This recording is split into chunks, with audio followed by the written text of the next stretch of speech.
जय Hind friends. Current affairs की series हम लोगों की चल रही थी और जून का करंट अफेयर्स हम लोगों ने पढ़ लिया था। आज जुलाई।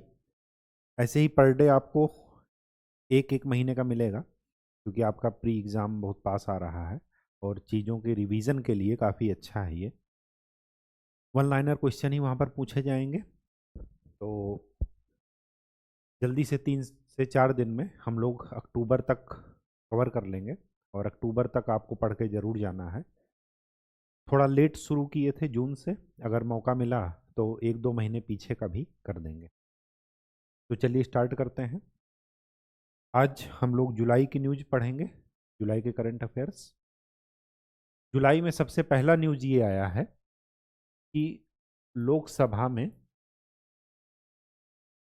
विपक्ष के नेता का अपॉइंटमेंट हुआ। ये न्यूज़ इस वजह से इम्पॉर्टेंट है क्योंकि 10 वर्षों बाद ये हुआ।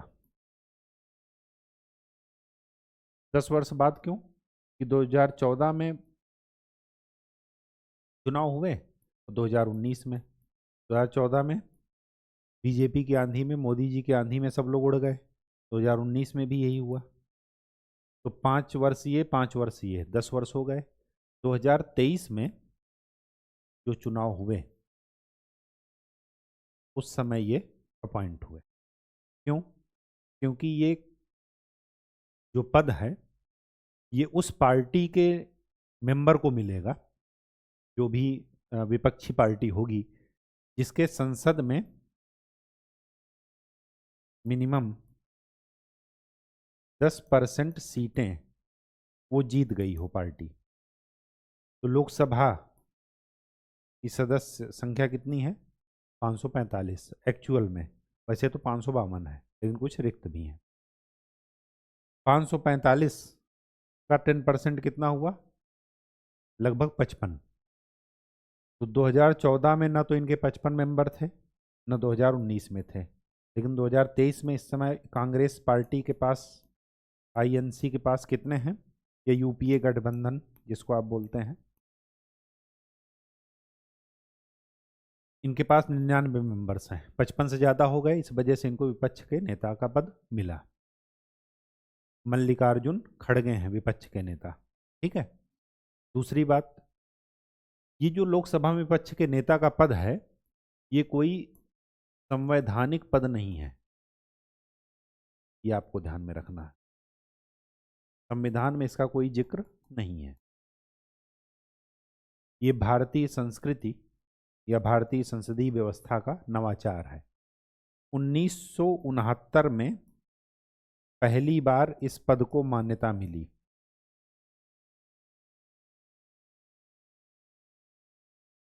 इस पद को मान्यता मिली, रिकॉग्नाइज किया गया। अब जब मान्यता मिली तो 1977 में इसको सांविधिक दर्जा दिया गया। सांविधिक मतलब किसी एक्ट के द्वारा ये बनाया गया। 1977 में इसको सांविधिक दर्जा दिया गया। सांविधिक दर्जा दिया गया। सबसे पहले जो 1969 में थे विपक्षी नेता, वो कौन थे? राम सुभग सिंह।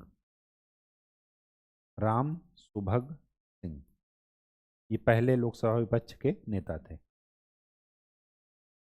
दूसरी बात, क्यों ये पद इंपॉर्टेंट है? इस वजह से इंपॉर्टेंट है क्योंकि अगर इन्फोर्समेंट डायरेक्टरेट के डायरेक्टर का अपॉइंटमेंट करना हो, चीफ इंफॉर्मेशन कमीशन की नियुक्ति करनी हो, सीवीसी चीफ विजिलेंस कमिश्नर की नियुक्ति करनी हो, और लोकपाल ओम्बुड्समैन जिसको आप बोलते हैं, और सीबीआई के डायरेक्टर, इनकी नियुक्ति अगर करनी हो, election commission of India ECI, इनकी नियुक्ति अगर करनी हो, ये मुख्य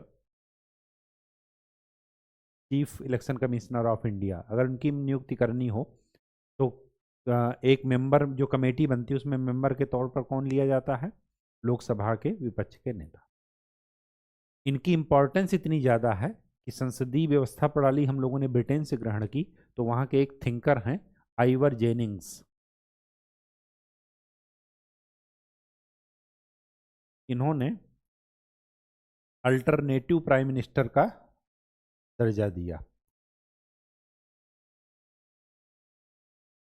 या भविष्य के प्राइम मिनिस्टर ये हो सकते हैं। ठीक है, मतलब कहने का ये मतलब है कि अभी एक तरीके से ये शासन चलाना सीख रहे हैं, आगे भविष्य में अगर प्राइम मिनिस्टर बनेंगे तो ऐसे ही जो है काम करेंगे, मतलब कुछ एक शासन प्रणाली को सीखने के उस पर, तो इसको अल्टरनेटिव प्राइम मिनिस्टर भी बोला जाता है इस पद को। ठीक है, इनके नेता को। ये चीजें जरा ध्यान में रखिएगा। ठीक है, दूसरी बात और क्या कहना था,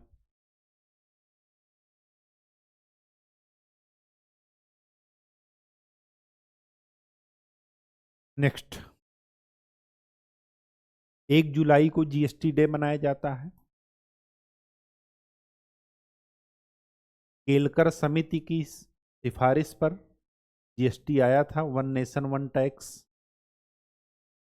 और आए दिन न्यूज पढ़ते होंगे कि 1 लाख करोड़ का आंकड़ा तो ये जीएसटी कलेक्शन पार ही कर चुका है। ये ध्यान में रखिएगा, संविधान संशोधन के द्वारा ये आया है, 101वां संविधान संशोधन किया गया है जीएसटी के लिए। ठीक है, 99वां संविधान संशोधन किसके लिए था? National judicial appointment committee NJAC के लिए, जिसको संविधान सुप्रीम कोर्ट ने क्या कर दिया था, नल एंड वाइड घोषित कर दिया था कि ये संविधान के आधारभूत ढांचे का उल्लंघन है। 100वां क्या था? भारत बांग्लादेश के बीच में जो भूमि समझौता हुआ। 101वां कौन सा था? जीएसटी। ठीक है, ये संविधान संशोधन हाल फिलहाल में, इनको जरा ध्यान में रखिएगा।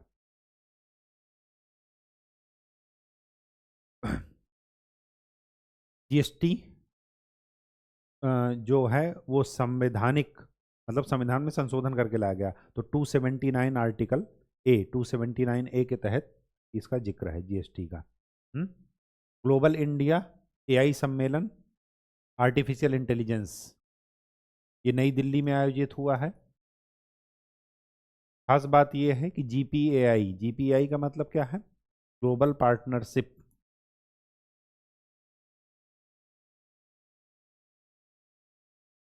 ऑन आर्टिफिशियल इंटेलिजेंस, इसकी जो अध्यक्षता है वो किसके पास है? भारत के पास। कब? 2024 में। हेडक्वार्टर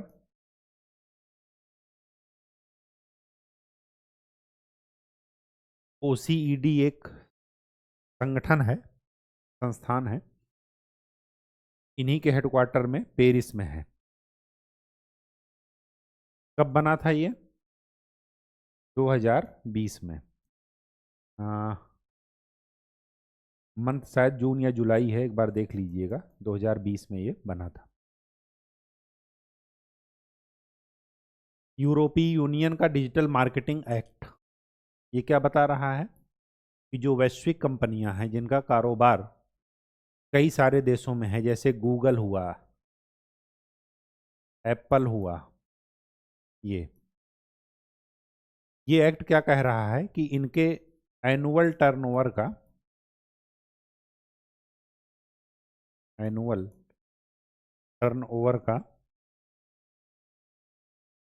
10% फाइन लगाया जाएगा। कब? अगर ये यूरोपीय यूनियंस, जो यूरोपीय यूनियन है, लगभग 27 देश हैं इसमें, उनके देशों के नागरिकों का अगर डेटा आप फ्लिपकार्ट से या किसी से या व्हाट्सएप चला रहे हैं तो डेटा कंपनी के पास है, अगर उनका पर्सनल डाटा अगर ये लीक करते हैं या बिना किसी परमिशन के किसी दूसरे देश में स्टोर करके उसका यूटिलाइजेशन करते हैं या बेचते हैं, तो उन पर एनुअल टर्नओवर का 10% फाइन के तौर पर लगाया जाएगा। काफ़ी अच्छा स्टेप है लोगों की स्वतंत्रता को, प्राइवेसी को मेंटेन रखने के लिए, और साथ में इन कंपनियों के लगाम के लिए। लेकिन इससे क्या है, डिजिटल चीज़ें जो है बाधित होंगी। कंपनियां जो है, मतलब बिजनेस और लोगों के हित में एक सामंजस्य बनाना जरूरी है। अगला क्या है, रिम्पैक। रिम्पैक एक क्या है, रिम्पैक है एक युद्ध अभ्यास। कौन सा युद्ध अभ्यास है ये, मैरीटाइम, समुद्री। कहाँ हो रहा है ये, हवाई में, 29वां है। और ये सबसे बड़ा युद्धाभ्यास है जो कि मल्टीनेशनल है, कई सारे देश इसमें शामिल होते हैं, और ये यूएसए के लीडरशिप में किया जाता है, पैसिफिक ओशन में। आईएमएफ का आर्टिफिशियल इंटेलिजेंस से संबंधित इंडेक्स,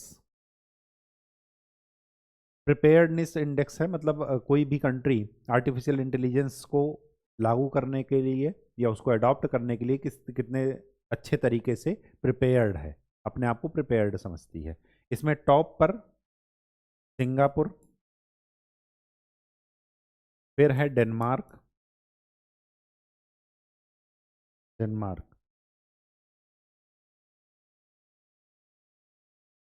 भारत की रैंक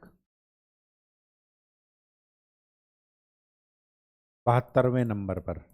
कितने देशों में, 174 देशों में। 30 जून को वूल दिवस मनाया गया।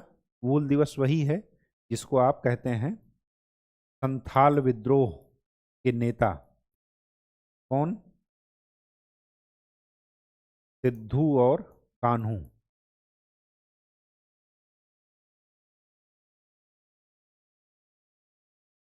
इन्हीं के बलिदान दिवस पर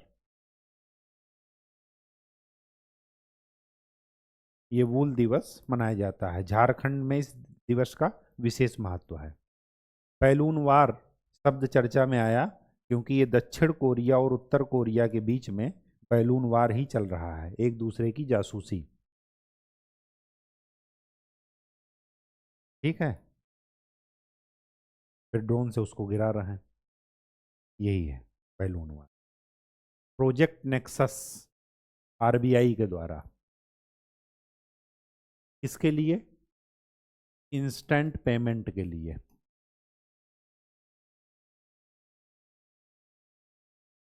banking of international settlement, BIS से, हाँ, मतलब इनके सिस्टम को फॉलो करते हुए, बीआईएस सिस्टम को फॉलो करते हुए आरबीआई के द्वारा ये चलाया गया। इंस्टेंट पेमेंट किसी कंट्री से या तो लेंगे या देंगे, तो कौन कौन सी कंट्री हैं, जो ईस्टर्न कंट्रीज हैं, मलेशिया, सिंगापुर, फिलीपींस और थाईलैंड, इनमें ये जो चारों चीज़ें लिखी हैं, tally valley wild life sanctuary, ये आपके काम का है, अरुणाचल प्रदेश में है। यहीं पर एक और वैली है, जीरो वैली। आपातानी एक जनजाति है यहाँ की, और ये किस लिए फेमस है, इंटीग्रेटेड राइस फिश फार्मिंग, मतलब धान की खेतों में फिश की फार्मिंग भी साथ साथ चलेगी और चावल भी उगेंगे। खास बात यह है, कोई भी जनजाति हो, ये हमेशा नेचुरल चीज़ों को जो है, मतलब लाइफ में अडॉप्ट करके जीवन जी रहे हैं, तड़क भड़क और आधुनिकता से दूर। तो स्वाभाविक सी बात है कि आज अगर आज हम पर्यावरण का संरक्षण करने की अगर हम कोशिश करें या प्रोसेस सीखना हो, तो इनसे अच्छा कोई उदाहरण नहीं है। तो ये क्या कर रहे हैं, जो पानी के पाइप हैं, पानी के पाइप के रूप में किसका इस्तेमाल कर रहे हैं, बांस का। मतलब बांस को पानी के ट्रांसपोर्टेशन के लिए, वाटर ट्रांसपोर्टेशन के लिए यूज कर रहे हैं। ठीक है। दूसरी बात, यहाँ पर एक चीज़ आपको और बता दूं, अरुणाचल प्रदेश की हिस्सेदारी कहाँ पर? जैव विविधता में, बायोडाइवर्सिटी में कितनी है इंडिया में? 40%। 40% जैव विविधता अरुणाचल प्रदेश में, अरुणाचल प्रदेश के द्वारा योगदान। विश्वनाथ गोलदार समिति ये चर्चा में क्यों है? क्योंकि इस समिति का फॉर्मेशन किया गया गवर्नमेंट के द्वारा बेस जीडीपी का बेस ईयर चेंज करने के लिए, जीडीपी का आधार वर्ष परिवर्तन के लिए। अभी जीडीपी का बेस ईयर कितना है? 2011-12। अब क्या करने जा रहे हैं? 2023-24।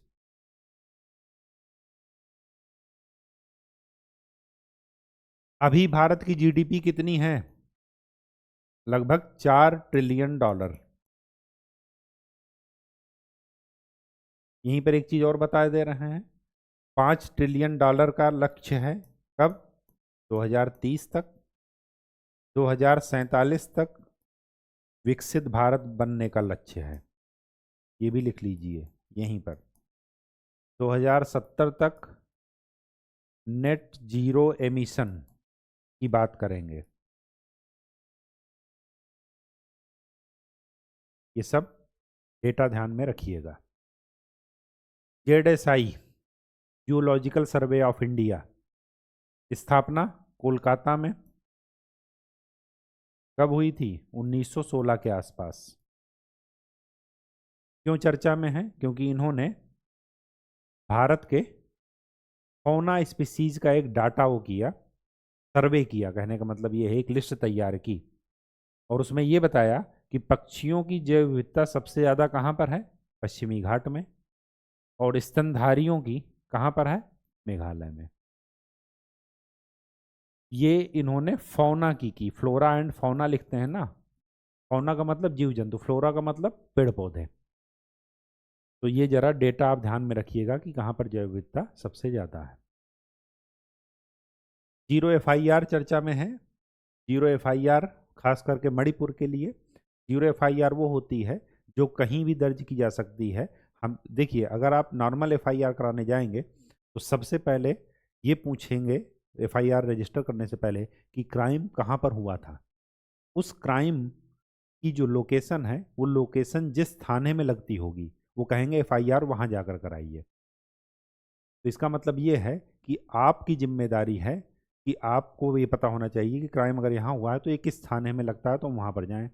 जीरो एफआईआर का मतलब ये हुआ है कि क्राइम हमारे साथ हुआ और नियरेस्ट थाना जो है वहाँ पर हम चले गए और वो उन्होंने जीरो एफआईआर के नाम से लिख लिया, एफआईआर कर लिया। अब उनकी जिम्मेदारी है, पुलिस स्टेशन की जिम्मेदारी है कि जो उस लोकेशन के अंतर्गत जो थाना होगा वो वहाँ पर अपने आप एफआईआर भेजेंगे। इसी वजह से इसका नाम है जीरो एफआईआर। मतलब आज जिसको जो विक्टिम है उसको जो है ये पूछने की, ये जानने की ज़रूरत नहीं है कि हमारा किस थाने में, मतलब उसको दर बदर भटकने की ज़रूरत नहीं है। तो जीरो एफआईआर खास करके महिलाओं के लिए जब मुद्दे की बात आती है तो हमेशा जीरो एफआईआर। तो जस्टिस वर्मा कमेटी एक बनी थी निर्भया कांड के बाद, जस्टिस वर्मा कमेटी, उन्होंने जीरो एफआईआर की रिकमेंडेशन की थी। ठीक है, ये ध्यान में रखिएगा, जीरो एफआईआर भी ध्यान में रखिएगा। हरिकेन बेरिल, हरिकेन के नाम से ही समझ में आ रहा होगा कि उष्णकटिबंधीय चक्रवात है, लेकिन हरिकेन का मतलब ये है कि ये कहाँ आया होगा? अमेरिका के आसपास। तो याद रखिएगा जो कैरेबियन सी है, कैरेबियन सी अगर आप मैप में देखेंगे, 3-4 दिन बाद मैप ही शुरू कर रहे हैं, जबकि करंट मंथली खत्म हो जाएगा तो तुरंत मैप शुरू हो जाएगा। 2 या 3 दिन आपको मैप ही मिलेगा।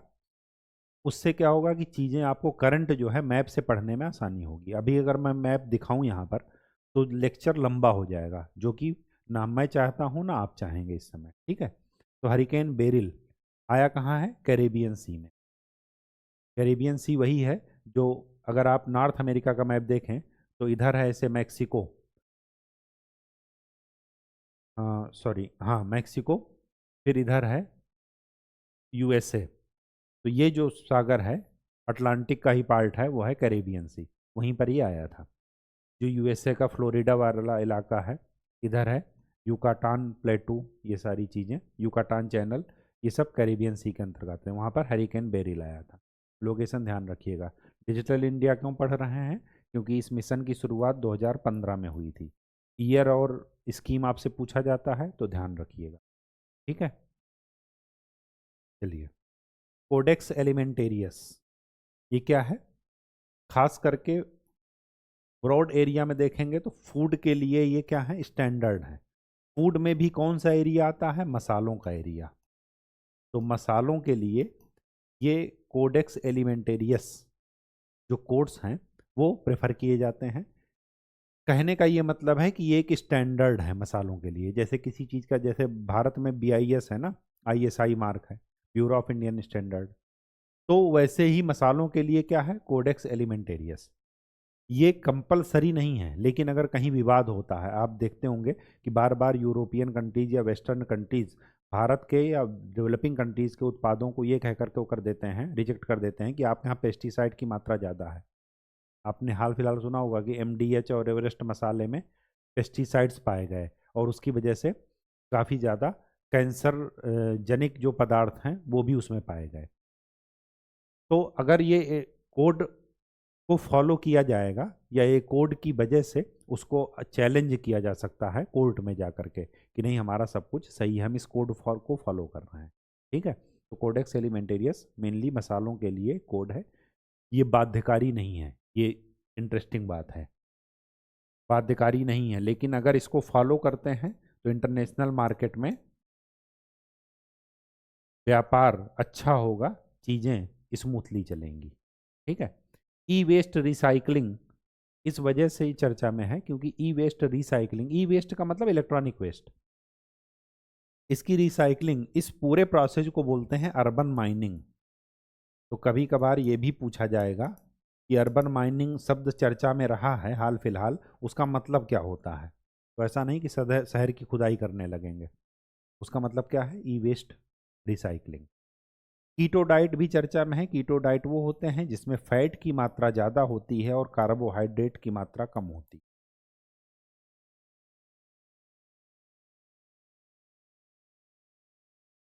यह कीटो डाइट है। कंगारू कोर्ट वो हैं, इसका एग्जाम्पल लिखिएगा, जैसे खाप पंचायत, बिना किसी सबूत के जो सजा सुनाने लगे। तालिबानी कोर्ट, इसको हिंदी में, और तालिबानी कोर्ट, कोड़े मारने की सजा दिए दे रहे हैं चौराहे पर। ठीक है, ये सब kangaroo court. Araku arabica coffee चर्चा में इस वजह से है क्योंकि इसको GI टैग मिला है, 2022 में आई थिंक मिला है। 2022 में नहीं, 2019 में।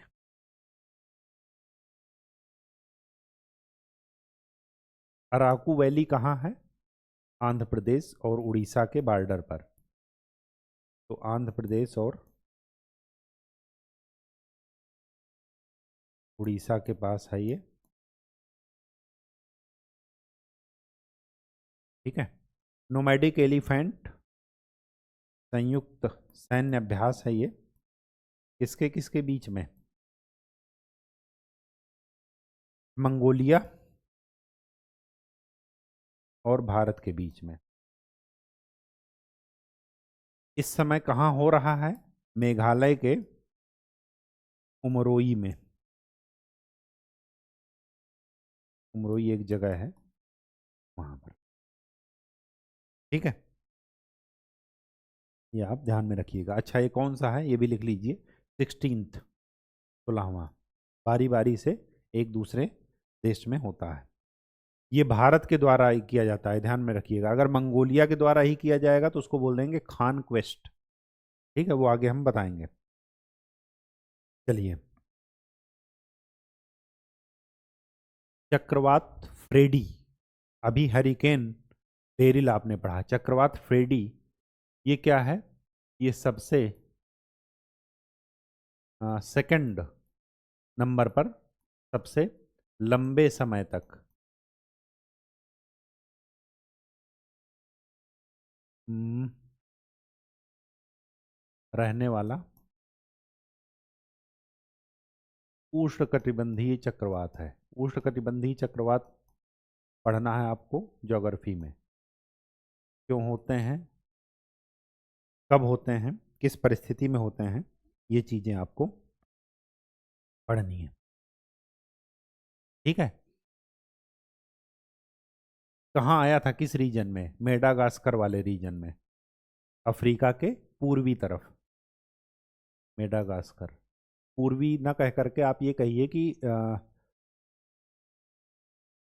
दक्षिण पूर्व में। ठीक है, अगर अफ्रीका ये है तो इधर इधर है मेडागास्कर, पूरब तो ये हो जाएगा। ठीक है, मेडागास्कर से ऑस्ट्रेलिया तक इससे प्रभावित हुआ पूरा।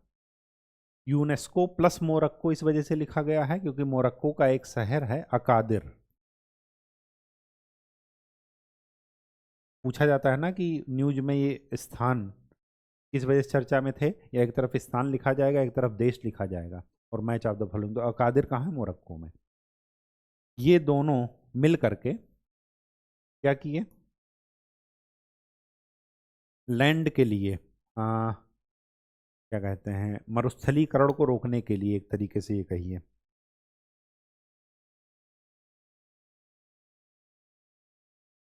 कॉन्फ्रेंस ऑन सॉइल का आयोजन।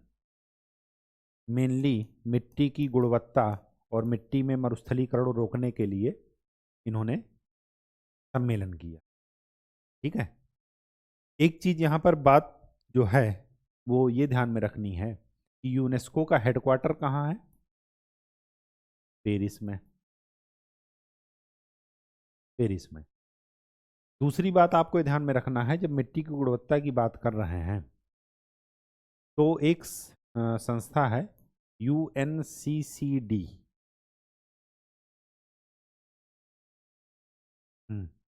यूनाइटेड नेशन कन्वेंशन, कन्वेंशन है संस्था, हाँ, United nation convention on combat desertification.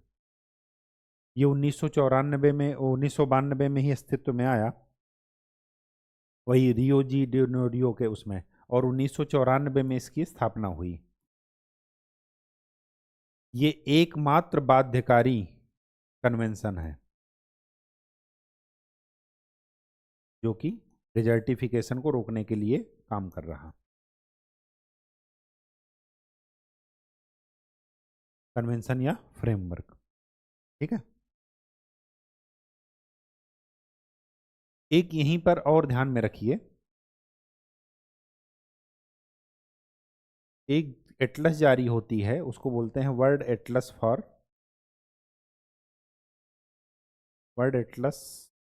For desertification, मरुस्थलीकरण के लिए विश्व एटलस।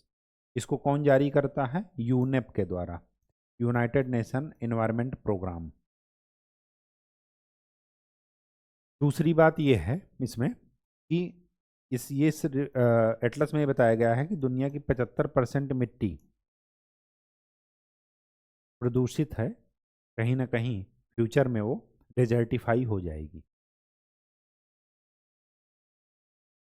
ईरान के राष्ट्रपति, और ये याद रखिएगा, खाद्य सुरक्षा बहुत संकट में पड़ जाएगी क्योंकि सबका आधार क्या है?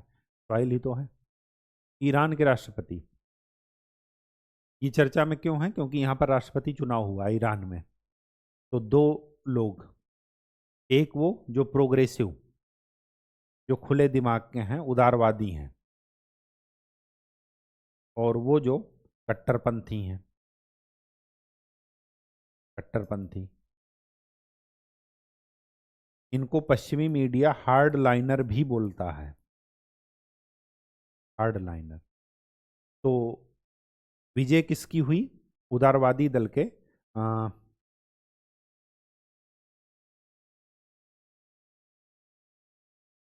पजेशकियन करके है नाम इनका, मसूद पजेशकियन या ऐसा करके है कुछ नाम। ठीक है, तो ये जरा एक बार देख लीजिएगा। इनकी विजय हुई, ये राष्ट्रपति बने। ईरान के राष्ट्रपति के बारे में खास बात यह है कि अभी तक कोई भी महिला राष्ट्रपति नहीं बनी। दूसरी बात यह है कि राष्ट्रपति का चुनाव कितने साल में होता है? 4 साल में। और कौन मेंबर खड़ा होगा चुनाव में, वो डिसाइड करता है गार्डियन काउंसिल।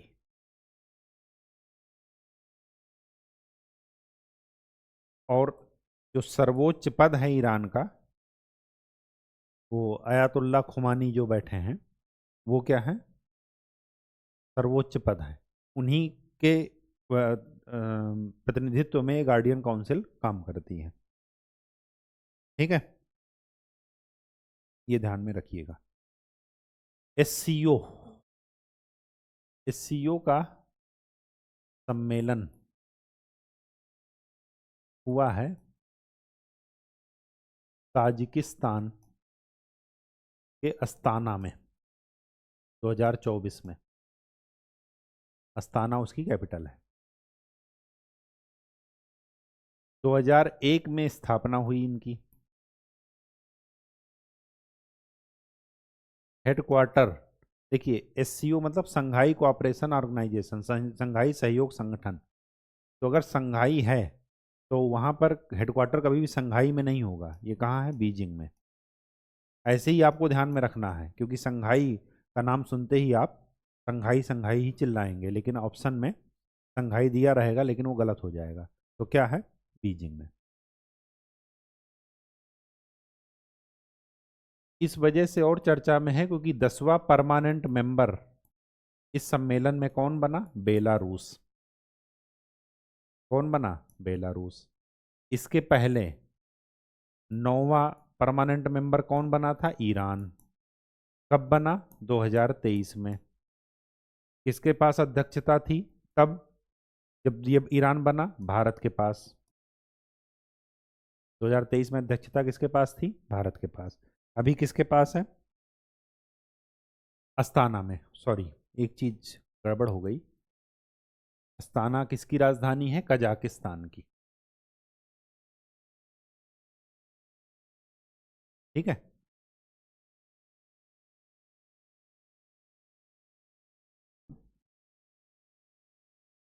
अब यहीं पर एक चीज और देख लीजिए, अभी इसके बारे में बाद में बात। एक चीज ये देख लीजिए कि एससीओ में मेंबर कौन से हैं। देखिए, मध्य एशियाई देश अगर मैं बात करूं, तुर्कमेनिस्तान,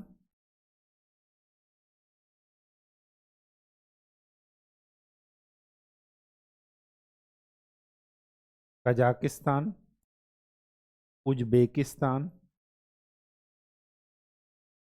तुर्कमेनिस्तान।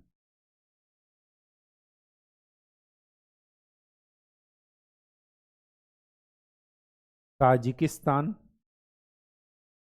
और किर्गिस्तान। ये 5 मध्य एशियाई देश हैं। इधर ऊपर है रूस, इधर है चीन।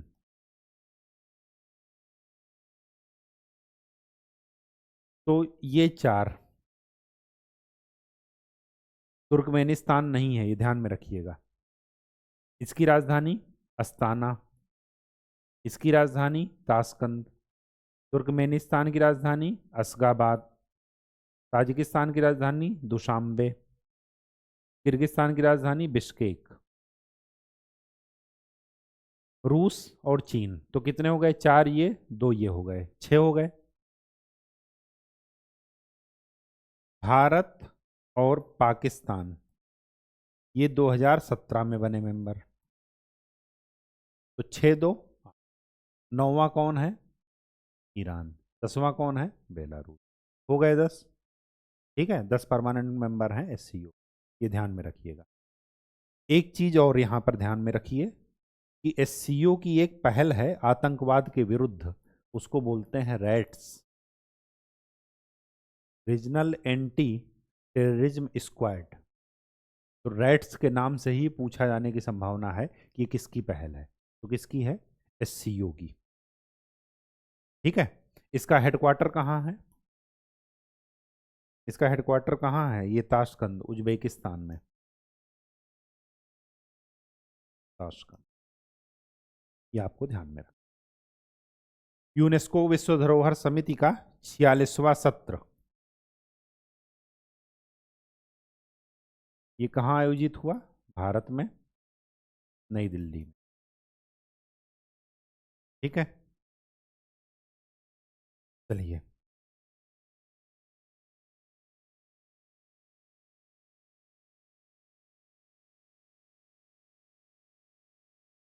एक चीज और यहाँ पर नोट कर लीजिए। 45th सम्मेलन इसका कहाँ हुआ था? 46 तो भारत में हुआ, सऊदी अरब में।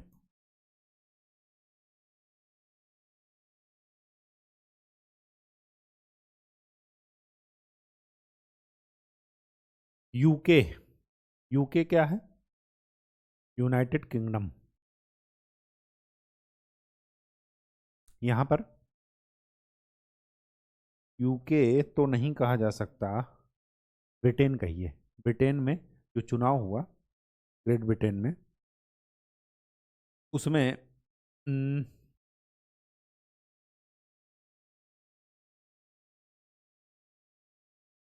Liberal party, sorry labour party, liberal नहीं,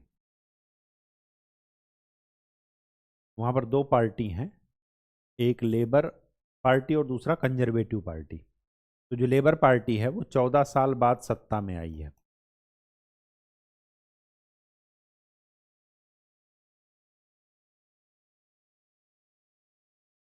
इनमें कौन पीएम बना है? पूरा नाम तो मुझे नहीं ध्यान आ रहा है, स्टैरमर करके हैं कोई, ठीक है, ये पीएम बने। लिविंग कॉस्ट वहाँ पर बहुत ज़्यादा हो गई महंगाई की वजह से, कंजर्वेटिव पार्टी को सत्ता से हाथ धोना पड़ा। अब यहाँ पर आपको दो चीज़ें ध्यान में रखनी है। क्या ध्यान में रखनी है? एक होता है, एक है ग्रेट ब्रिटेन। ग्रेट ब्रिटेन में तीन लोग शामिल हैं, EWS। ई का मतलब इंग्लैंड, डब्लू का मतलब वेल्स, मैप में देख लीजिएगा, एस का मतलब स्कॉटलैंड। अगर तीन को शामिल करेंगे तो बन जाएगा ग्रेट ब्रिटेन। और अगर ग्रेट ब्रिटेन में उत्तरी आयरलैंड शामिल करेंगे तो बन जाएगा यूनाइटेड किंगडम। क्या बन जाएगा? United kingdom. ये जरा ध्यान में रखिएगा। नीति आयोग संपूर्णता अभियान, पहली बात तो संपूर्णता अभियान क्यों, किसके द्वारा चलाया गया? नीति आयोग के द्वारा। क्यों चलाया गया? देखिए, चलाया इस वजह से गया क्योंकि 2018 में इनके द्वारा एक कार्यक्रम चलाया गया जिसको बोलते हैं आकांक्षी जिले कार्यक्रम। ये पूछा गया है यूपीएससी में। जो पूरे भारत के 112 बहुत अति पिछड़े जिले हैं उनमें बेसिक इंफ्रास्ट्रक्चर के लिए ये कार्यक्रम चलाया गया। 2023 में एक कार्यक्रम और चलाया गया, आकांक्षी ब्लॉक एस्पिरेशनल ब्लॉक्स कार्यक्रम। ये लगभग 530 ब्लॉक में चलाया जाएगा। बेसिक जो उनकी आवश्यकताएं हैं उनको, वहाँ पर इतने ज़्यादा वहाँ पर गरीबी है, इतना ज़्यादा डेवलपमेंट, इतना कम डेवलपमेंट है कि बेसिक चीज़ें भी नहीं है, ना सड़क है, ना चिकित्सा है, ना स्कूल है। तो इन सब के डेवलपमेंट के लिए संपूर्णता अभियान चलाया। 2023-24 के लिए एक खास बात यह है कि रक्षा उत्पादन लगभग 1.25 लाख करोड़ को क्रॉस कर चुका है। ये गुड न्यूज है। रक्षा उत्पादन अच्छा है तो रक्षा निर्यात भी अच्छा होगा, ठीक है, ये आप ध्यान में रखिएगा। लेना कैपाविर, ये HIV का इंजेक्शन है, स्किन के जस्ट नीचे लगाया जाता है और 100% सिक्योरिटी की बात की जा रही है। इसका जो ट्रायल चल रहा है युगांडा, अफ्रीकन कंट्रीज में सबसे ज़्यादा HIV के केस वहीं पर हैं, ठीक है, युगांडा एंड दक्षिण अफ्रीका में। तो जरा आप ये ध्यान में रखिएगा कि ये क्या है। शहर महिला उद्यमिता संघ के द्वारा, वुमेन एंटरप्रेन्योरशिप ऑर्गेनाइजेशन,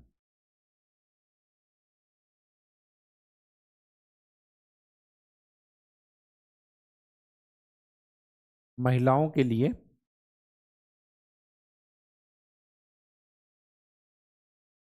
क्या है? Education guarantee scheme, O sorry, education credit scheme.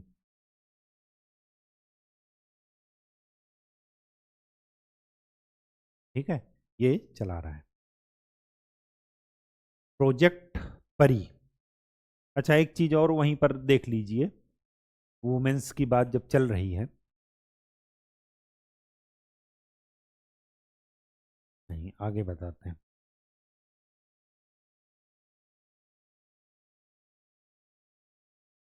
Public art of India, संस्कृति मंत्रालय के द्वारा ये शुरू किया गया है। भारत रूस $100 बिलियन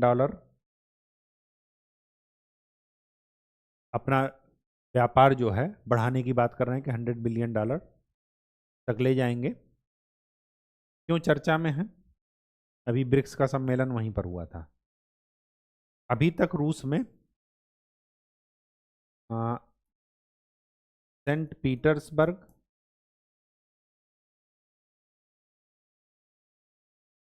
और व्लादिवोस्टक,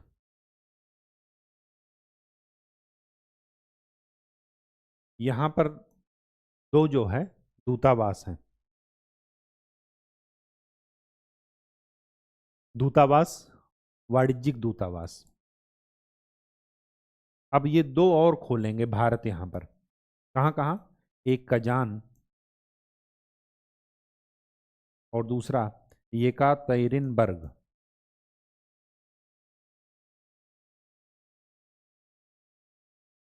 ठीक है, वहां पर।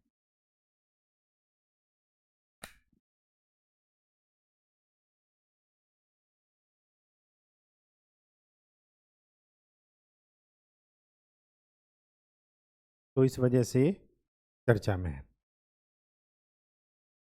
माधव नेशनल पार्क कहाँ पर है? ये ग्वालियर के पास।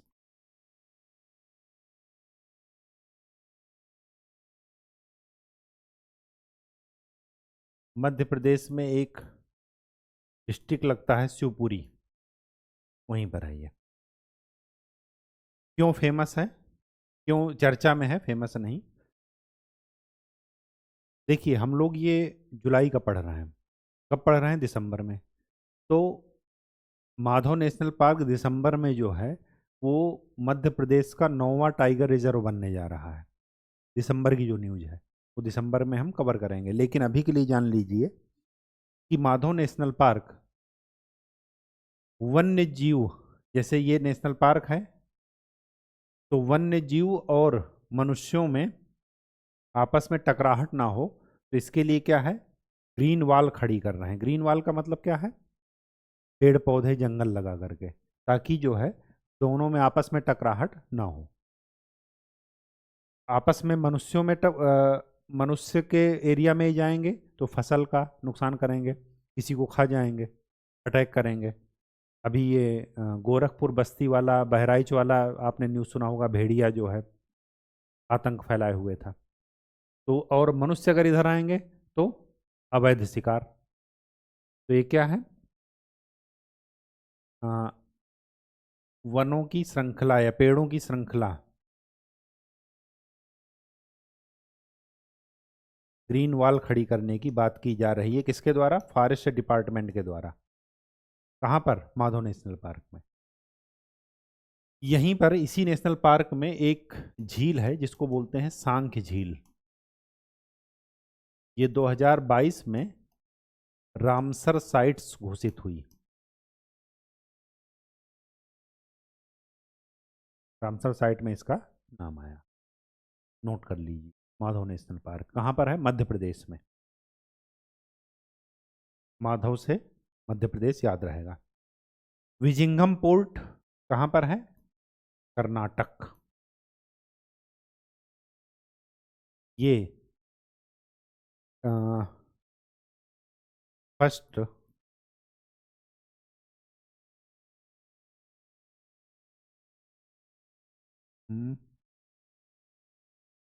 कुछ इसके बारे में था फर्स्ट।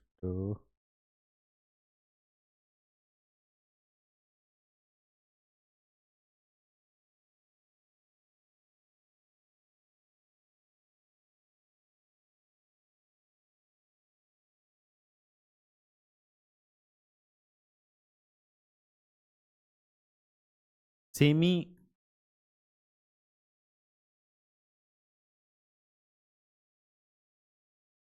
ऑटोमेटेड पोर्ट होगा ये, कंटेनर पोर्ट इंडिया का। और कहाँ पर है? विजिंगम, सॉरी, कर्नाटक नहीं, केरला में है ये। अडाड़ी इसको डेवलप कर रहा है। कोकिंग कोल इसके लिए यूज होता है, इस्पात बनाने के लिए, स्टील फैक्ट्री में एज ए रॉ मटेरियल ये यूज होता है।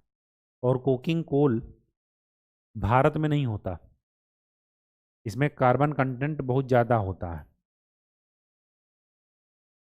तो कोकिंग कोल इस वजह से चर्चा में है क्योंकि अभी तक भारत किससे आयात कर रहा था? ये ऑस्ट्रेलिया से। लगभग 70% आयात कहाँ से हो रहा है? ऑस्ट्रेलिया से।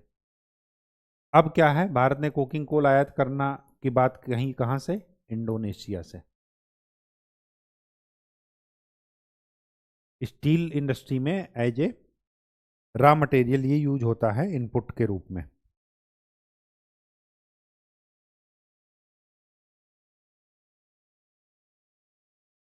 सल्फर कंटेंट इसमें कम होता है, सल्फर कंटेंट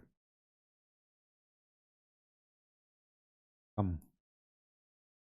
कार्बन ज़्यादा सल्फर कंटेंट कम, ऐसा कार्बन ऐसा कोल होता है एंथ्रासाइट।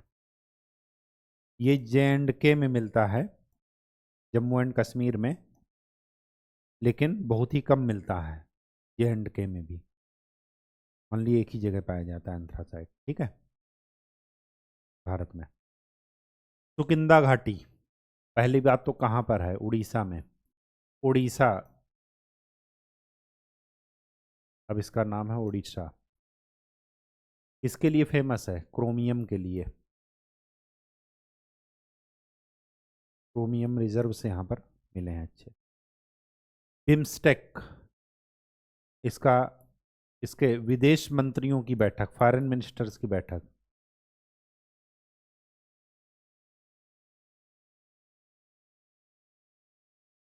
नई दिल्ली में हुई, new Delhi. Bay of Bengal multi sectoral technical and economical cooperation, 1997 में इसकी स्थापना हुई। सार्क के विकल्प के रूप में इसको देखा जा रहा है। विश्व जनसंख्या दिवस आपको पता ही है 11 जुलाई, लेकिन पूछा जाता है इस वजह से देख लीजिए। सारस crane,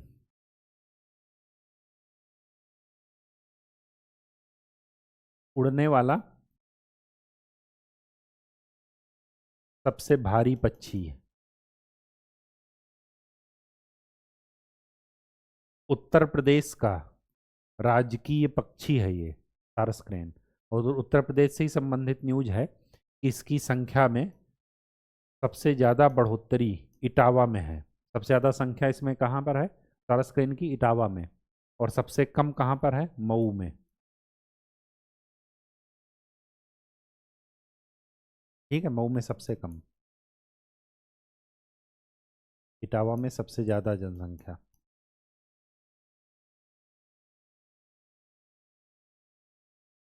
Bharat Austria green hydrogen के लिए साझेदारी किए हैं। नेशनल ग्रीन हाइड्रोजन मिशन आपने पढ़ा होगा, 2030 से per day 5 million ton green hydrogen का उत्पादन करना है इसका लक्ष्य। 5 मिलियन मीट्रिक टन, ठीक है, MMT।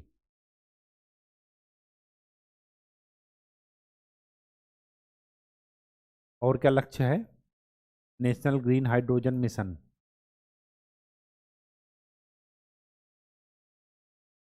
और 1 लाख करोड़ तक की बचत। मतलब इतना अगर हम ग्रीन हाइड्रोजन ना वो करते तो इतने का जो है क्या करते, पेट्रोल या कोयला खरीदते बाहर से। ठीक है। डेन्यूब नदी मैप में पढ़ाएंगे आपको। यूरोप की वो नदी है जो 10 देशों से होकर गुजरती है, कई देशों से सीमा बनाती है। इस वजह से भी चर्चा में है क्योंकि यहाँ पर एक मछली पाई जाती है स्टारजन। मछली पकड़ने के चक्कर में इसकी प्रजाति पर खतरा महसूस हो रहा है। डेन्यूब नदी कहाँ पर गिरती है? ब्लैक सी में, काला सागर।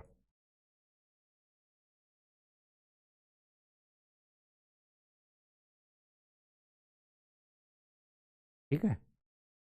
डेन्यूब नदी 10 देशों से होकर के जाती है। अपर सियांग प्रोजेक्ट ये अरुणाचल प्रदेश में है।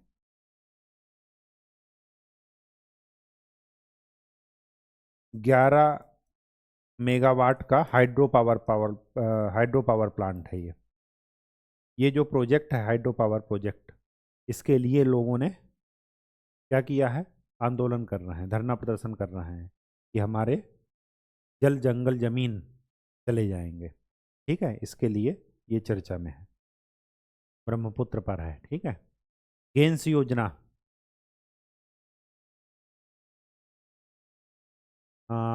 जहाज निर्माण में स्टार्टअप्स को बढ़ावा देने के लिए ये योजना है। नाबार्ड और अंतर्राष्ट्रीय मलाला दिवस, नाबार्ड की स्थापना दिवस क्या है? 12 जुलाई। 12 जुलाई 1982 को नाबार्ड की स्थापना हुई। किस समिति के द्वारा? शिव रमन समिति के द्वारा सलाह पर। नाबार्ड का फुल फॉर्म क्या है? National bank for agriculture and rural development. ठीक है। डायरेक्ट ये लोन नहीं देता है, ग्रामीण बैंकों को देता है, फिर ग्रामीण बैंक कहाँ देते हैं? किसानों को। ठीक है। शिव रमन समिति की सिफारिश पर स्थापना हुई। और मलाला का नाम आप लोग जानते ही होंगे, मलाला यूसुफ जई पाकिस्तान की एक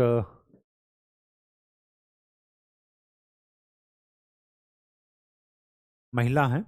इनको जो है एक बच्ची हैं वैसे, ये जो है इन्होंने क्या किया, इनको आतंकवादियों ने गोली मार दी। इसके लिए ये स्कूल जाने की जिद कर रही थी। ठीक है। उस चक्कर में फिर बाद में ये फेमस हो गई, मलाला यूसुफ जई। शिव रमन समिति की सिफारिश पर स्थापना हुई नाबार्ड की। तो ये जरा अंतर्राष्ट्रीय मलाला दिवस और नाबार्ड ये दोनों का ध्यान रखिएगा। 12 जुलाई। रामायण मंदिर, विश्व का सबसे बड़ा रामायण मंदिर बनने जा रहा है चंपारण जिले में, बिहार में।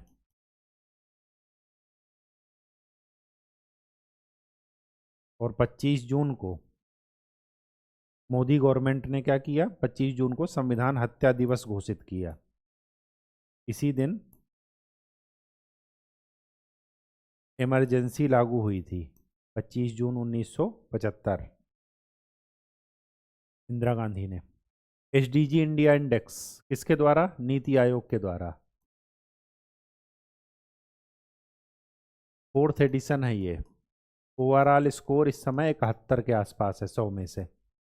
ओवरऑल स्कोर एसडीजी में कितने लक्ष्य हैं? 17। कौन कौन से? सबसे पहले क्या मिटाएंगे? गरीबी, ऐसे ही याद रखिएगा। फिर क्या मिटाएंगे? भूख। गरीबी और भूख मिट गई तो सबका स्वास्थ्य अच्छा रहेगा। जब स्वास्थ्य अच्छा रहेगा तब हम शिक्षा की बात करेंगे, उसके बाद हम समानता की बात करेंगे, उसके बाद स्वच्छता की बात करेंगे, उसके बाद ऊर्जा की बात करेंगे और संरचना की बात करेंगे।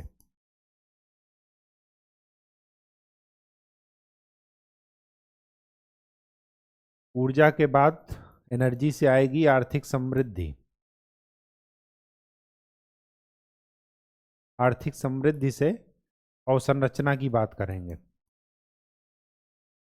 उद्योग की बात करेंगे, नवाचार की बात करेंगे। फिर हम सस्टेनेबल सिटीज डेवलप करेंगे, सतत शहर। फिर खाद्य और उत्पादन की बात करेंगे। कितने हो गए? 3 2 5, 3 2 5 10, 1 11। खाद्य अनुत्पादन के बाद अगर इसमें दिक्कत आएगी फिर हमारे पास मुद्दा होगा क्लाइमेट चेंज का।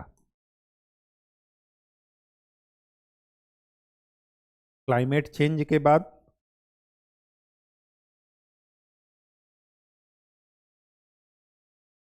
पानी के अंदर जीवन की बात करेंगे,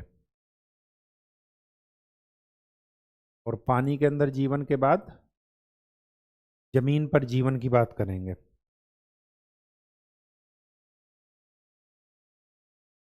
कितने हो गए? 10 4 14। फिर उसके बाद न्याय की बात करेंगे, जो इंस्टीट्यूट हैं उनको मजबूत करने की बात करेंगे, शांति की बात करेंगे। ठीक है।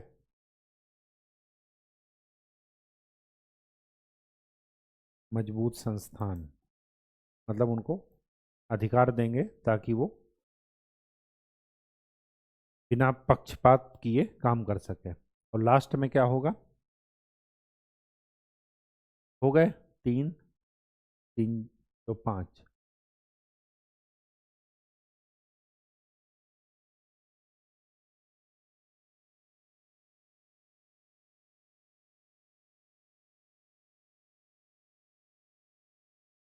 लास्ट में होगा लक्ष्यों की प्राप्ति की साझेदारी।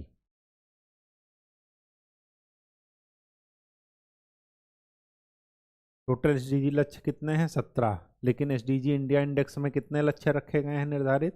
16। 16 लक्ष्यों पर ये बना है।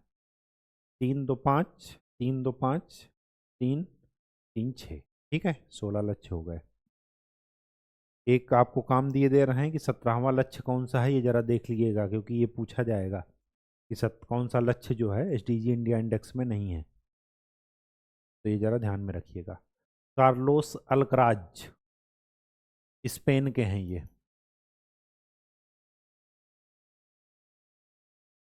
पुरुष बैडमिंटन इन्होंने जीता है। कौन सा? विंबलडन। किसको हरा करके? सर्बिया के हैं नोवाक जोकोविक, इनको हरा करके। पुरुषों में इन्होंने जीता है, और महिलाओं में चेक रिपब्लिक की हैं, उनका नाम मुझे ध्यान नहीं आ रहा, आप देख लीजिएगा। महिलाओं में उन्होंने जीता है। जो हमारे पास बैडमिंटन के जो 4 टूर्नामेंट हैं वो कौन कौन से हैं? एक है ऑस्ट्रेलियन ओपन, दूसरा है यूएस ओपन,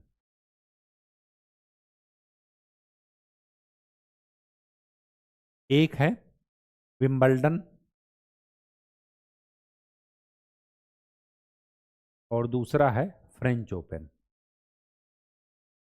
फ्रेंच ओपन खेला जाता है क्ले पर, विंबलडन खेला जाता है घास पर, और ये दोनों खेले जाते हैं क्या? हार्ड कोर्ट पर।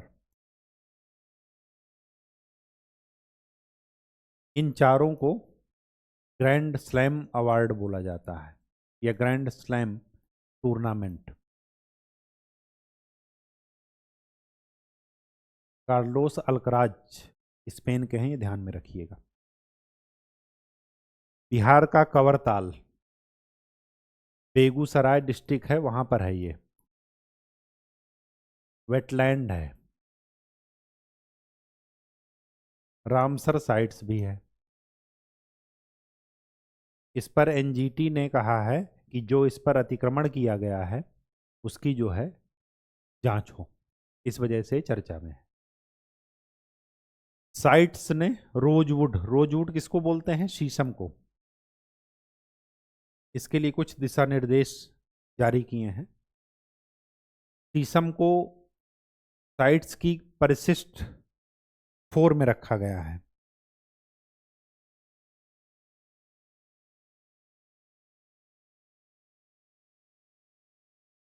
शीशम को साइट्स की परसिस्ट 4 में,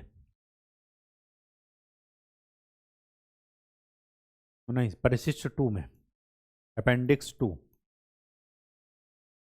परसिस्ट 2 में। बिहार के जो मखाना उत्पादक लोग हैं वो इस पर मखाना में एमएसपी की मांग कर रहे हैं, ये चर्चा में है। पूरे वर्ल्ड का 70% उत्पादन भारत में, और उसमें भी 90% उत्पादन कहाँ से होता है? बिहार से। दरभंगा में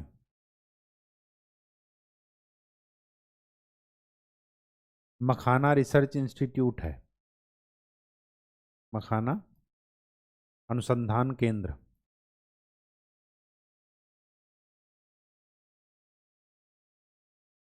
दूसरी बात, आ, मिथिला मखाना को 2022 में जीआई टैग दिया गया। ठीक है, ये आपको ध्यान में रखना। एक पेड़ माँ के नाम, ये अभियान शुरू किया गया था वृक्षारोपण के लिए, और इसमें रिकॉर्ड बनाया है इंदौर ने। एक दिन में इन्होंने 11 लाख पौधे लगा दिए। इंदौर लगातार 6वीं 7वीं बार से क्या है? फर्स्ट, स्वच्छता शहर में फर्स्ट नंबर पर है। पीएम श्री, प्रधानमंत्री school of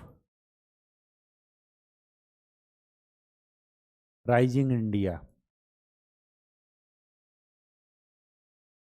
PM Shri school जो केंद्रीय विद्यालय हैं उन्हीं को बदला जा रहा है पीएम श्री के नाम उस पर। अब ये क्यों है? क्योंकि इन्होंने ये कहा है केंद्र सरकार ने कि दिल्ली, पंजाब और वेस्ट बंगाल, इनको शिक्षा के लिए कोई अनुदान नहीं मिलेगा।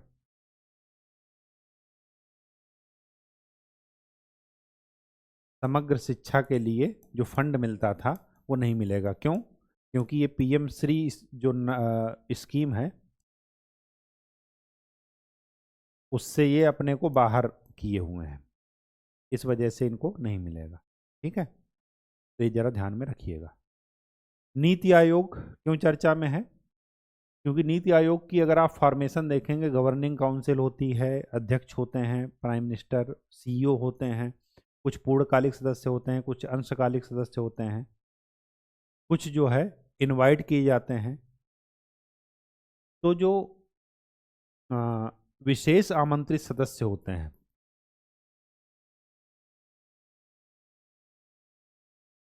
वो अभी तक होते थे 5, अब इनकी संख्या बढ़ाकर कर दी गई क्या? 11। ये इसमें खास बात है, इस वजह से चर्चा में है। ना तो संवैधानिक बॉडी नीति आयोग है और ना ही योजना आयोग थी। योजना आयोग की जगह पर ही 1 जनवरी 2015 से नीति आयोग आया। प्री क्लिनिकल टेस्ट फैसिलिटी, ये जो है फरीदाबाद में स्थापित की गई। पूरे विश्व में कुल 9 जगह पर हैं ये लैब, उनमें से एक है भारत के पास फरीदाबाद में। ये जो एपेडेमिक, जैसे कोविड आया, एपेडेमिक कंट्रोल के लिए एक कोलिशन बना है, उसी के द्वारा इन टाइप्स ये लैब का जो है स्थापना की जाती है। ठीक है, ताकि कोविड की तरह फ्यूचर में अगर कुछ आए तो चीज़ें जो है कंट्रोल में रहें। आर्टिकल 341 चर्चा में इस वजह से है क्योंकि सुप्रीम कोर्ट ने एक डिसीजन दिया था कि आर्टिकल 341 के तहत, आर्टिकल 341 किससे रिलेटेड है? जो SC ST की लिस्ट होती है उसमें ऐड या मतलब किसी जाति को, जनजाति को ऐड करना या उससे बाहर निकालना, ये किसका काम करेगा? कौन इस पर काम करेगा? केंद्र सरकार। 2015 में बिहार में एक जनजाति पाई जाती है तांती ततवा, तो बिहार ने 2015 में इसको ऐड किया था उस लिस्ट में। तो सुप्रीम कोर्ट ने यही डिसीजन दिया कि आर्टिकल 341 के तहत जो लिस्ट बनती है उसमें राज्य सरकार ऐड या सब्ट्रैक्ट नहीं कर सकती। कौन करेगा? राष्ट्रपति या केंद्र सरकार। प्रेस्टीज फाल्कन, ये एक क्या है? जहाज था पानी का, मैरीटाइम शिप थी, और ये क्या हुआ? तेल टैंकर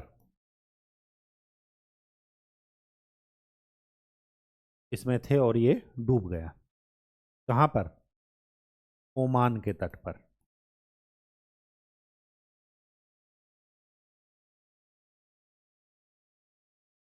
जन औषधि केंद्र, ये तो आपको पता ही होगा कि जेनरिक मेडिसिन के केंद्र होते हैं ये। जेनरिक मेडिसिन वो होती हैं जो उनमें साल्ट कंटेंट वही होता है जो अ, एक तरीके से पेटेंटेड दवाओं में होता है। पेटेंट की जो अवधि होती है वो 20 वर्ष होती है। उसके ख़त्म होने के बाद अ, सरकार लोगों की वो करने के लिए, सहायता के लिए, कल्याणकारी भावना के द्वारा क्या कर देती है, जन औषधि केंद्र मतलब जेनरिक मेडिसिन में उसको ला देती है पेटेंट की अवधि समाप्ति के बाद। तो जन औषधि केंद्र जो ओवरसीज मतलब भारत के बाहर जो खोला गया, पहला खोला गया मॉरिशस में।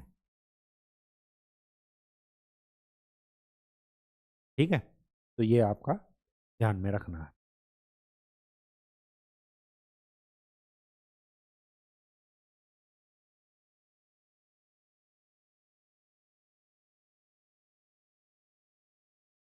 अच्छा, इसका कार्यान्वयन कौन करता है?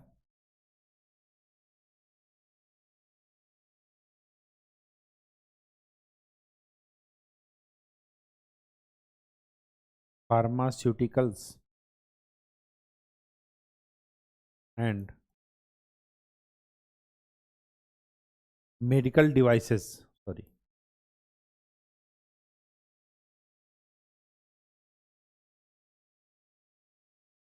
Bureau of India.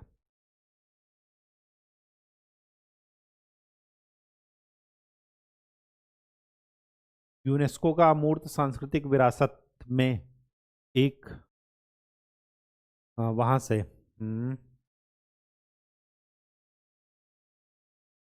गीत गवाई ये होता है। जैसे अमूर्त सांस्कृतिक विरासत, जैसे भारत में इस समय कुंभ लगने वाला है 2025 में, ठीक है, वहाँ पर प्रयागराज में। तो गीत गवाई ये कहाँ का है? मॉरिशस का। तो इसको शामिल किया गया है। ये विवाहों में या शुभ अवसरों पर ही गीत गाया जाता है। ठीक है, ये आप जरा ध्यान में रखिएगा।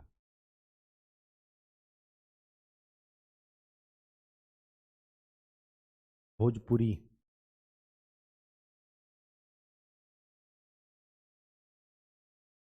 अस्मिता परियोजना, संविधान में उल्लिखित जो 22 भाषाएं हैं उन भाषाओं में 22,000 पुस्तकों का अनुवाद से संबंधित ये योजना है, अस्मिता योजना। ठीक है,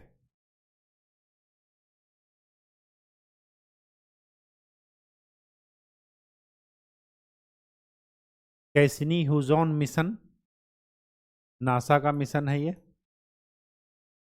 किसके लिए? शनि ग्रह के लिए। शनि ग्रह का चंद्रमा कौन है? टाइटन।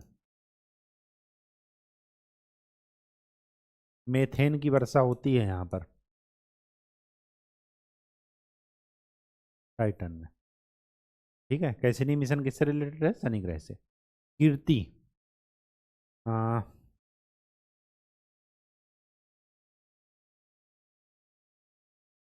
कीर्ति का मतलब है खेलो इंडिया राइजिंग टैलेंट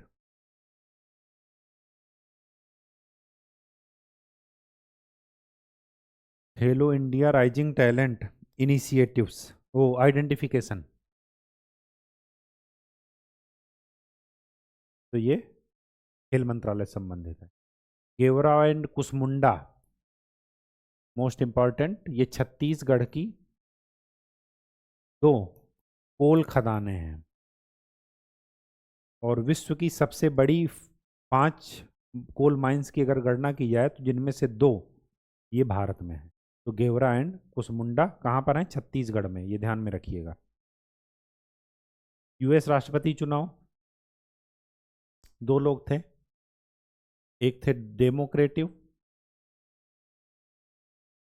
और एक थे रिपब्लिकन। ये दो पार्टी हैं। डेमोक्रेटिक, इनकी तरफ से थी कमला हैरिस और इनकी तरफ से थे डोनाल्ड ट्रंप।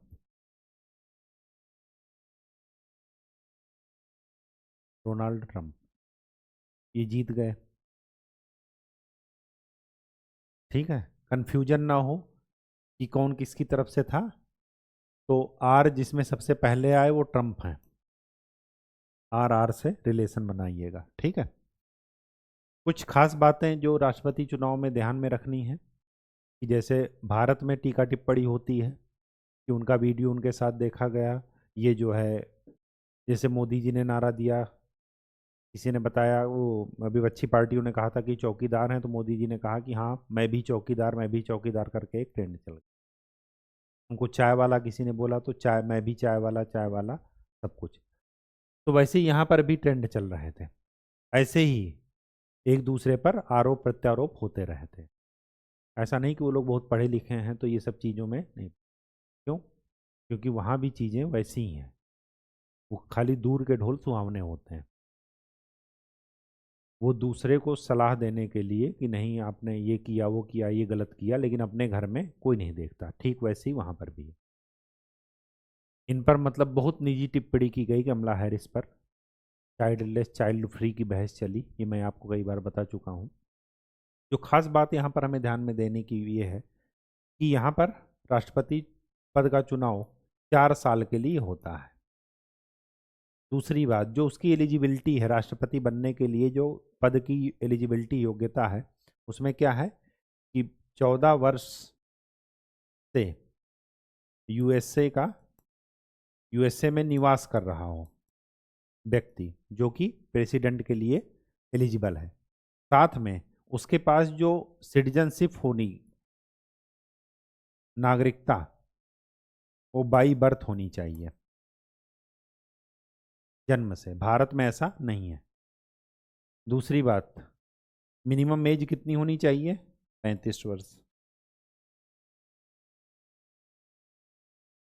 एक जो इसके बाद की इंटरेस्टिंग बात मैं बताने जा रहा हूँ रोमानिया के लिए, वो क्या है कि इस कंट्री को जब आप देखेंगे मैप में हम कराएंगे, 1 या 2 दिन बाद ही मैप शुरू हो जाएगा। पूर्वी यूरोप की कंट्री है ये।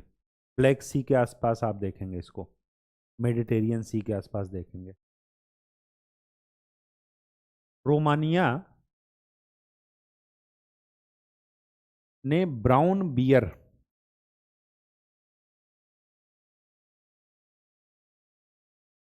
भूरे भालू जो होते हैं, उनको मारने की अनुमति दे दी।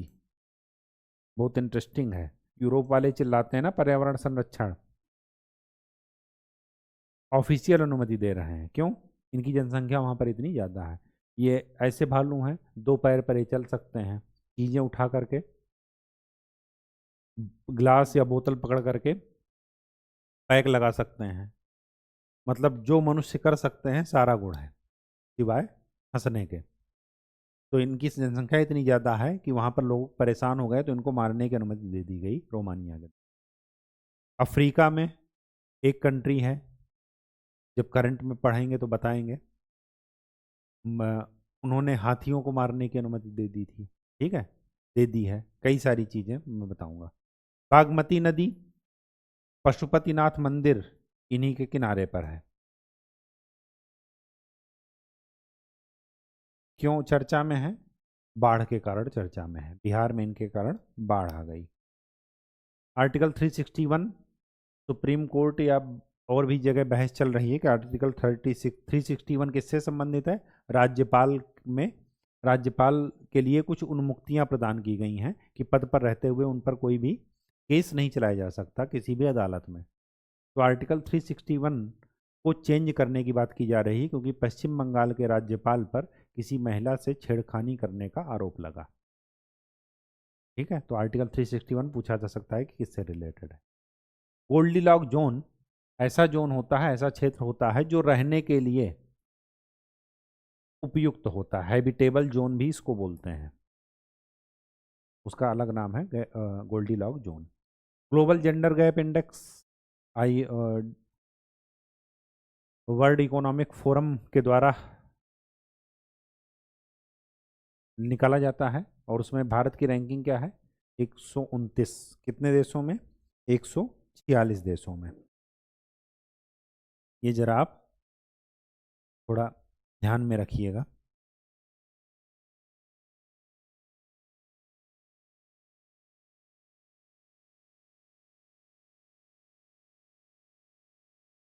नेक्स्ट लिखा है लाइबेरिया राजधानी। लाइबेरिया की राजधानी परिवर्तित करने की बात की जा रही है, किसके लिए, किसके कारण से, बाढ़ के कारण। कामकाज ठप पड़ा है। लाइबेरिया अफ्रीकन कंट्रीज है। इथोपिया अफ्रीका में है देश, हॉर्न ऑफ अफ्रीका का ये पार्ट है। हॉर्न ऑफ अफ्रीका में 4 देश हैं, सीड नाम से याद रखिएगा, सोमालिया, इथोपिया, इरिट्रिया और जिबूती। टी से जिबूती शुरू होता है, तो सीड नाम याद रखिएगा, हॉर्न ऑफ अफ्रीका है ये वाला जो पार्ट है, ऐसे, ठीक है। तो इथोपिया में क्या है, लैंडस्लाइड हुआ, भूस्खलन, कई मृत्यु हो गई, ठीक है, कई लोगों की 500 लगभग मृत्यु हुई है। राष्ट्रीय जल जीवन मिशन ये कब शुरू हुआ, 2019 में। मोंगला बंदरगाह बांग्लादेश में है, इसके परिचालन की अनुमति, मतलब परिचालन का जो जिम्मा है वो भारत को दिया गया है, टर्मिनल 1 का, और इसी के बाद ही वहाँ पर तख्ता पलट हुआ है, ठीक है, ये जरा ध्यान में रखिएगा।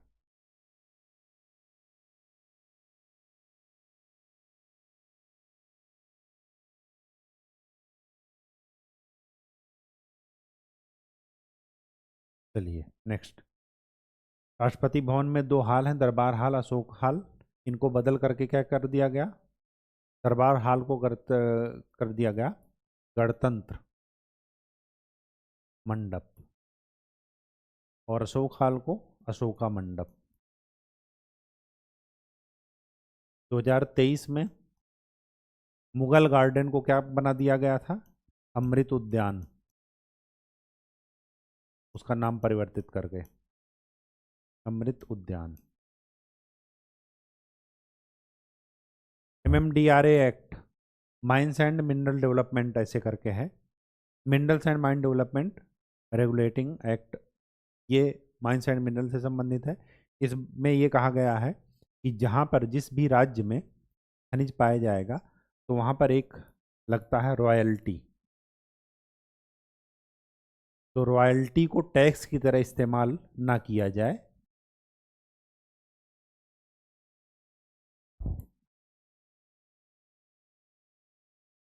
रॉयल्टी उसे मिलती है जहाँ पर जिसकी ज़मीन पर मिनरल्स मिलते हैं। और इस ये एक्ट क्यों चर्चा में है, क्योंकि सुप्रीम कोर्ट ने कहा है कि राज्यों को रॉयल्टी देने का पूरा अधिकार है,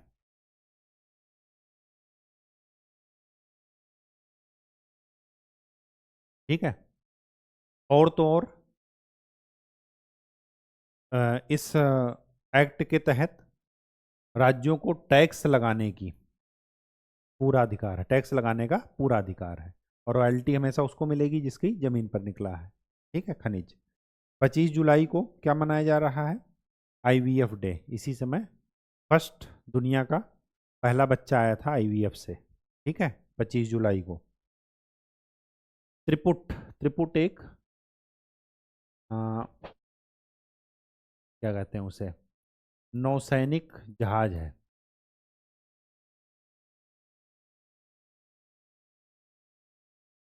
भारत UK के बीच में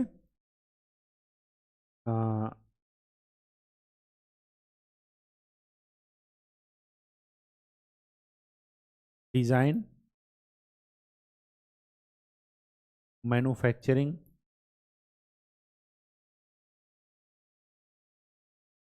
असेंबलिंग और फिर मार्केटिंग। इसके लिए चिप के लिए, जो चिप यूज होती हैं आजकल, तो इलेक्ट्रिक व्हीकल का बात चल रही है, हर जगह चिप यूज हो रही हैं, जो कि रेयर अर्थ मेटल्स इसमें बहुत ज़्यादा योगदान दे रहा है। सेमीकंडक्टर्स बहुत ज़्यादा योगदान दे रहे हैं। तो इनके बीच में समझौता हुआ है। अब याद रखिएगा कि डिजाइनिंग वाला पार्ट, मतलब भारत में डिजाइनिंग की फैसिलिटी नहीं है, तो इसके लिए डिजाइन लिंक्ड इनिशिएटिव्स लिए गए, डिजाइन लिंक्ड स्कीम लाई गई, ताकि इसमें स्टार्टअप को प्रमोशन मिले।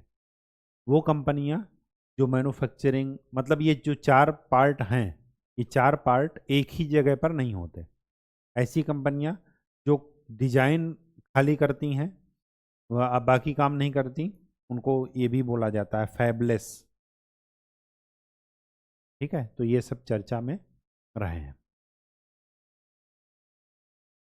मोईदाम्स यूनेस्को हेरिटेज साइट्स हैं। अब इंडिया में टोटल कितनी साइट्स हो गई हैं? 43। 43 में से 35 नेचुरल रूप से,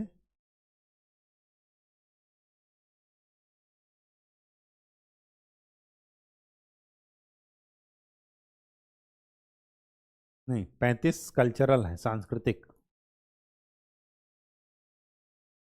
7 प्राकृतिक, और एक मिक्स्ड श्रेणी में मिश्रित। मिश्रित में कौन है? कंचनजंगा, सिक्किम। ठीक है। मोईदाम्स कौन है? अहोम साम्राज्य है असम में, उन्हीं के क्या हैं, उन्हीं के राजाओं के या उन्हीं के साम्राज्य के जो कब्रगाह हैं, वो हैं कौन? मोईदाम्स। इनका नाम याद रखिएगा असम में। सिकुनला टनल लेह से कनेक्टिविटी के लिए, लेह और कश्मीर के लिए। नागालैंड को चर्चा में है क्योंकि यहाँ पर कसावा से बने बैग्स का इस्तेमाल किया जा रहा है पर्यावरण के लिए, पॉलीथीन की बजाय, वो बायोडिग्रेडेबल है। ठीक है।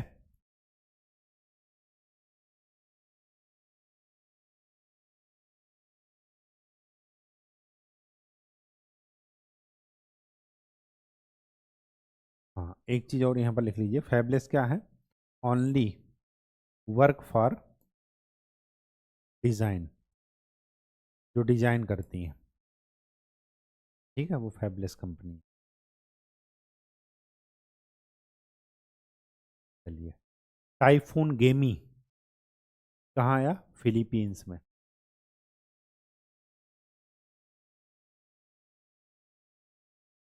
3 पढ़ चुके हैं, बेरिल, एक ये टाइफून गेमी, और एक मेडागास्कर के पास जो आया था, नाम मुझे ध्यान ध्यान नहीं आ रहा, बैक करके देख लीजिएगा। कॉन्क्वेस्ट, मैंने आपको बताया कि मंगोलिया से अगर भारत के द्वारा जो सैन्य अभ्यास चल रहा है उसको बोलते हैं नोमैडिक एलिफेंट। अगर मंगोलिया के द्वारा भारत के साथ किया जा रहा है, मतलब मंगोलिया में जा करके, तो उसको क्या बोल रहे हैं?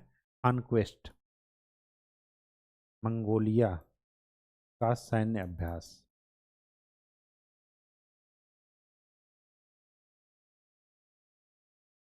वेनेजुएला तेल उत्पादक देश है ये, दक्षिणी अमेरिका में। यहाँ पर राष्ट्रपति बने हैं मादुरो करके, निकोलस मादुरो। यूएसए से इनकी खटपट रहती है, और यूएसए ने इल्ज़ाम लगाया है कि ये फर्जी तरीके से बन गए हैं, धांधली करके बन गए हैं। वेनेजुएला की जनता भी इनको बार बार आंदोलन वहाँ पर कर रही है, रिएक्ट कर रही है कि इनको हटाया जाए। इस वजह से भी हटाया जाए क्योंकि वेनेजुएला एक ऑयल एक्सपोर्टिंग कंट्री, और वहाँ पर ऑयल क्या हो रहे हैं, धीरे धीरे ऑयल निकलना बंद हो रहा है। तो जो अर्थव्यवस्था ऑयल पर डिपेंड थी, अगर उसको डाइवर्सिफाई नहीं किया गया, तो उसका सबसे बड़ा एग्जाम्पल ये बनेगा कि कैसे सत्ता उखड़ती है, कैसे जो है देश बर्बाद होता है। तो वेनेजुएला का ध्यान रखिएगा। मार्कैबो नदी यहाँ पर, मार्कैबो नदी है, और वहाँ पर एक बंदरगाह भी है जो ऑयल के लिए फेमस है, ऑयल एक्सपोर्ट के लिए। WWF ये जो है वर्ल्ड वाइल्ड फंड, ये बाघों की जनसंख्या दोगुनी की करने के लिए, बाघों की संख्या दोगुनी करने के लिए, डबल करने के लिए 2 टाइम्स करने के लिए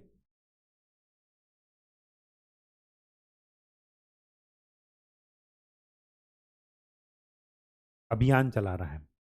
इसके तहत भारत में क्या है, कुल्हाड़ी बंद पंचायत, मतलब जब जो है जंगल में जाएंगे तो कुल्हाड़ी लेकर के नहीं जाएंगे। ठीक है, कहने का ये मतलब है कि बाघों की उनको अच्छा परिवेश मिल सके, अनुकूल आवास मिल सके। ये कहाँ पर है? राजस्थान में।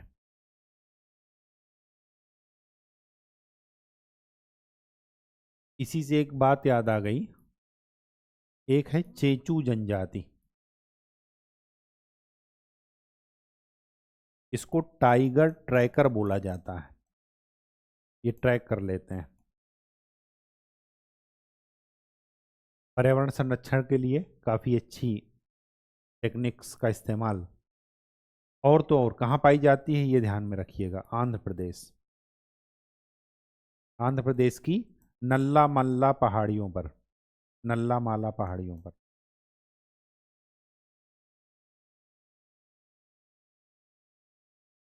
फिर क्या लिखा है, ई उपहार पोर्टल, ये राष्ट्रपति को जो इनाम मिलते हैं उनकी ई ऑक्शन के लिए ये पोर्टल जो है, राष्ट्रपति को जो उपहार मिलते हैं अन्य देशों से उनकी नीलामी के लिए ये पोर्टल बनाया गया है। अगरवुड, अगरवुड ये नॉर्थ ईस्ट एंड नागालैंड, या ये कहिए मेघालय, नॉर्थ ईस्ट ही कहिए, छोड़िए, जंगलों में सुगंधित वृक्ष है ये इस वजह से चर्चा में रहा। जिया राम, ये सबसे युवा और सबसे तेज महिला पैरा तैराक हैं। ये पैरालंपिक होते हैं ये ना, दिव्यांगजनों के लिए, वही जिया राम, ये जरा ध्यान में रखिएगा। ठीक है। स्वतंत्र भारत का पहला मेडल कौन लाया था ओलंपिक में? केडी जाधव, कुश्ती में हेलेंस्की में।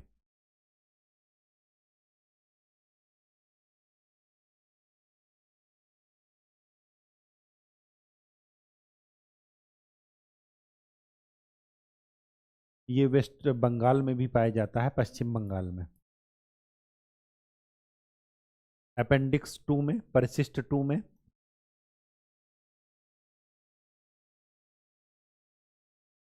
साइट्स की जो अपेंडिक्स 2 है वहाँ पर, और साइट्स के द्वारा इसका रीजन, इसका जो है IUCN स्टेटस क्या है, क्रिटिकली रिजर्व्ड। ठीक है, सॉरी, क्रिटिकली इंडेंजर्ड, CR, ये जरा ध्यान में रखिएगा, IUCN स्टेटस। ठीक है, आज के लिए इतना ही। नेक्स्ट लेक्चर में हम लोग किसी नए टॉपिक के साथ मिलेंगे। अच्छा, कुछ चीज़ें बेसिक हैं, जैसे बाघ का अगर आपको IUCN स्टेटस पूछा जाए, सारस का पूछा जाए, तो ये सब चीज़ें आपको ध्यान में रखनी है, क्योंकि ये चीज़ें क्या हैं, रनिंग में चल रही हैं, हमेशा आपको न्यूज में बनी रहेंगी। तो नेक्स्ट लेक्चर में हम लोग अगस्त का करंट अफेयर्स करेंगे। तब तक के लिए खूब अच्छे से पढ़ाई कीजिए, चीज़ों को रिवीजन कीजिए। धन्यवाद।